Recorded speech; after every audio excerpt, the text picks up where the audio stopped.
नमस्कार, आप देख रहे हैं यान टीवी। जैसा कि हम जानते हैं 18वीं लोकसभा चुनाव का आज दूसरा चरण का मतदान होने जा रहा है, जो कि 89 सीट्स पर होने वाले थे, पर एक कैंडिडेट की डिमाइस की वजह से अब 88 सीटों पर ये चुनाव होने वाले हैं। हम जानेंगे इन चुनाव में बहुत बड़े-बड़े कैंडिडेट शामिल हुए हैं और हम अपने सभी युवा साथियों से जानेंगे कि उनके कंस्टिट्यूएंसी से कौन से बड़े-बड़े कैंडिडेट्स हैं और उनकी वहाँ पर कैसी पहुँच है, कैसी पकड़ है और क्या उन्हें वोट्स मिलेंगे। चलिए हम जानते हैं अपने युवा साथियों से। तो दीपक, जैसा कि आप राजस्थान पूरा कवर कर रहे हैं और कोटा से एक बहुत बड़े प्रत्याशी ओम बिरला खड़े हो रहे हैं, तो आपको क्या लगता है उनको वोट्स मिलेंगे और क्या देखो, रहेगा उनका? ओम बिरला जी की पहले से ही छवि बहुत अच्छी है। वो 17वें लोकसभा स्पीकर भी रहे हैं और वो पहले भी जीते हुए हैं, इस बार भी जीतेंगे। वो भारतीय जनता पार्टी से बिलोंग करते हैं और उनकी मतलब उन्हें लोग बहुत ज़्यादा पसंद भी करते हैं। बहुत नामी गिरामी चेहरा है, तो बस लोग उन्हें वोट ज़रूर करेंगे। तो जैसा हमने दीपक से जाना कि लोग ओम बिरला को बहुत ज़्यादा पसंद कर रहे हैं और हो सकता है कि कोटा में उनकी ही सरकार बने। अभी हम जुड़ेंगे स्वप्निका के साथ और जानेंगे कि उनके स्टेट से या उनकी कंस्टिट्यूएंसी से कौन है ऐसे बड़े लोग और उनकी क्या वहाँ पे पहुँच पड़ रही है। जी स्नेहिल, जैसा कि मैं आपको बता दूं कि मैं छत्तीसगढ़ को कवर कर रही हूँ और वहाँ से वहाँ की जो कॉन्सिक्वेंसी है, एक मशहूर कॉन्सिक्वेंसी है राजनांदगांव। वहाँ से एक वो पूर्व मुख्यमंत्री खड़े हैं। उनका नाम मैं आपको बता दूं, भूपेश बघेल, जो हमेशा से अपने उग्र और आक्रामक स्वभाव के लिए जाने जाते हैं। अगर मैं आपको एक डेटा के अनुसार बता दूं कि पिछली बार विधानसभा चुनाव में उन्हें एक करारी हार का मुंह देखना पड़ा था, लेकिन इस बार वो मैदान में काफ़ी अपनी सारी चीज़ों के साथ में उतरे हैं और ऐसा लगता है कि इस बार वो जीत का मुँह ही देखेंगे और साथ ही साथ लोग लोग उन्हें बहुत ज़्यादा पसंद भी करते हैं। बहुत बहुत धन्यवाद स्वप्निका, आपने बहुत अच्छी जानकारी दी। अब हम जुड़ेंगे उमर से। केरला में वायनाड से लड़ रहे राहुल गांधी चुनाव, जो कि एक बहुत बड़ा मुद्दा है। आईएनसी की जब भी अगर सरकार बनती है तो अभी भी ये एक बहुत बड़ा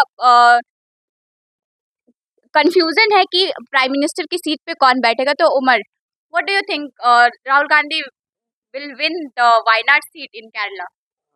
So there are a lot of chance for that because he won the last Lok Sabha election there with a majority votes. Then also they are focusing to secure in that seat, especially in Wayanad, because this is their iconic place. Congress iconic face is candidate in there, and also the prestigious issue because a national leader come to can participate in the election in Kerala. Then if they lose, this is a big trouble make for them. Because of that, they are trying to make secure their seat with majority. धन्यवाद उमर। उमर से हमें बहुत अच्छी जानकारी मिली। अब हम जुड़ेंगे अपने दूसरे संवाददाता वरुण खुराना के साथ, जो कि कर्नाटका से हमारे साथ जुड़े हुए हैं। और उन वरुण, जैसा कि हम जान रहे हैं, बैंगलोर साउथ से तेजस्वी सूर्या, जो कि बीजेपी के बहुत अच्छे रूलर हैं, और बैंगलोर रूरल से डीके सुरेश, जो जो भी बीजेपी के बहुत अच्छे कैंडिडेट। तो आपको क्या लगता है इनको, जैसा कर्नाटका या साउथ में देखा जाए तो भाजपा की उतनी पकड़ नहीं है, वो अपने कंस्टिट्यूएंसी में बहुत ज़्यादा मेहनत कर रहे हैं कि वहाँ पे उनकी सरकार बने, तो आपको क्या लगता है इस बार भाजपा को वहाँ सीट मिलेंगे? जी, मैं आपसे सहमति रखता हूँ कि भाजपा का बहुत स्ट्रांग होल्ड नहीं है साउथ में। वहाँ पे कांग्रेस का बहुत अच्छा होल्ड है या फिर रीजनल पार्टीज का बहुत अच्छा होल्ड है। तो लेकिन जैसे कि ये जो नाम है, डीके जैसे ये जो नाम है, ये बहुत ही वहाँ पे नामचीन हस्तियाँ हैं और ये बहुत काम कर रहे हैं। वहाँ पे फिर जनता का ये हो जाता है कि प्रत्याशी कैसा काम कर रहा है, वहाँ पे फिर पार्टी नहीं देखी जाती। तो ये इसलिए बहुत ज़्यादा बड़े उम्मीदवार हैं और जहाँ तक उम्मीद है यही जीतेंगे। हमें बहुत सारी जानकारी मिली वरुण से। जैसा कि वरुण का कहना है कि भाजपा की, जो हम सभी जानते हैं कि भाजपा के भी कर्नाटका या साउथ में उतनी अच्छी पकड़ नहीं है, पर देखते हैं कि आने वाले चुनाव में क्या होता है। अब हम जुड़ेंगे अपनी नई संवाददाता दीप्ति वशिष्ठ से और जानेंगे कि क्या है उनके कंस्टिट्यूएंसी का।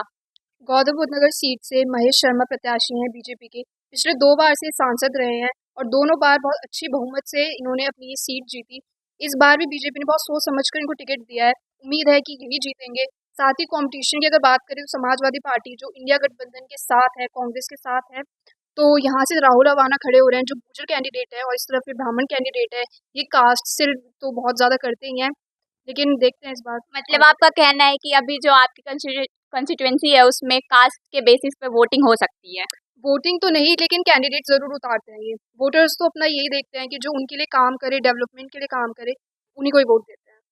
हमें बहुत सारी जानकारी मिली दीप्ति से। अब हम जुड़ेंगे अपनी संवाददाता रितु के साथ और जानेंगे यूपी में क्या हो रहा है। जी रितु बताइए। जी, मैं यूपी से जुड़ी हुई हूँ। अगर मैं कॉन्स्टिट्यूएंसीज़ की आपको बात बता दूँ, तो मेरठ से जो अरुण गोविल जी हैं, बीजेपी से खड़े हो रखे हैं, तो लग तो ऐसे ही रहा है कि वो ही जीतेंगे, क्योंकि उनकी जो छवि है लोगों में, वो बहुत अच्छी है, क्योंकि उन्होंने श्री राम जी का भी किरदार किया था।